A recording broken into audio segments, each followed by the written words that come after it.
Hi, this is just a really quick overview on linear functions and something that we're going to be talking about in class this next week.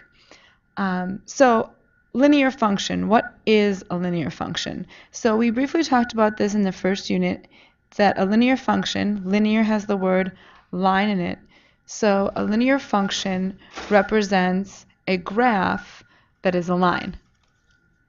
So we're just going to be making graphs that make lines. Okay, so how do you do that? Well, you have to have a linear equation. And for example, a linear equation that we'll see in class will be a y equals 3x plus 2. This should be familiar to you. And you should be able to graph it. And so when we have a linear function, remember we said functions have to have input values.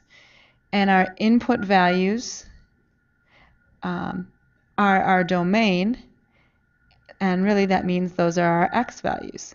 So what they're saying is if you input a value for x, like 0, you'll get an output value, which we called the range, which is our y values. So if you input 0 into this function, 3 times 0 is 0, plus 2 gives you an output of 2. And so you create an ordered pair. So we said all functions, you should be able to create an ordered pair with an input and an output. And if you did this for every possible value of your domain, your graph would create a line. So that's what we're going to do. We're just going to spend some time graphing linear functions. And anytime we graph a linear function, we're going to graph a line. So for example, if I was going to do some inputs and outputs, one input that I had for my x values was 0, and the output I got, or my y value, was 0 and 2. If I input the value 1, 3 times 1 is 3, plus 2 gives me the output of 5. So now I have a point at 1, 5. If I put in a value of -1, input in a value of -1, 3 times -1 is -3, plus 2 gives me -1. So I would have the point at -1, -1. And if we continue to do this for our entire domain, and then we connected our dots, we would find that we have a line, and again it would be straight if I used a straight edge.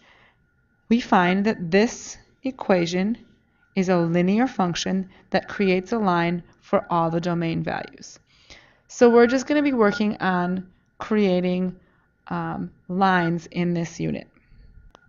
Okay, so now we're going to talk about graphing the other way that you may have learned it from before, where you started with, again, this number over here.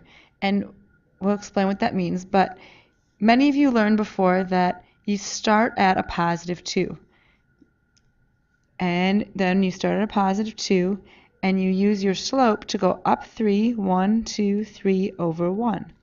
Notice that this point is 0, 2 on my graph, and this point is 1, 5, and if I continue to go over 1, I would have to go up 3.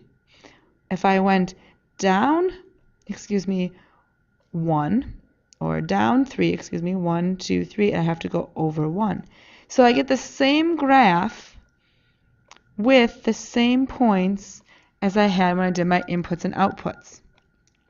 Again, remember my inputs were my x values, and my outputs were my y values, my domain, and my range. Again, I'm just going to rewrite it one more time.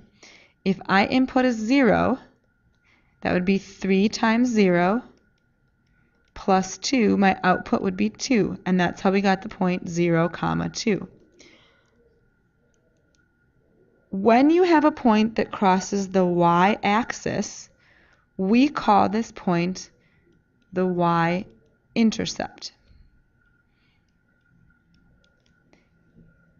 Anytime you want to find the y-intercept, all you have to do is plug in 0 for x because the x value on the y-axis is 0. So this is called the y-intercept. To find the y-intercept,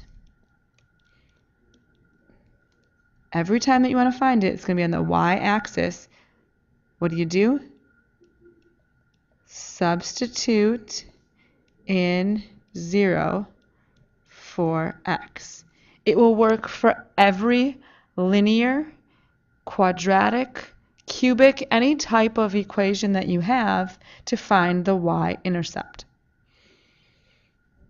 Okay, so if that's how you find the y-intercept, how do you think you find the x-intercept? The x-intercept is the one that crosses on the x-axis, and it's hard to tell based on my graph, but it's something like that point. If you want to find the x-intercept, what do you think you're going to do? You're going to do the opposite. To find the x-intercept,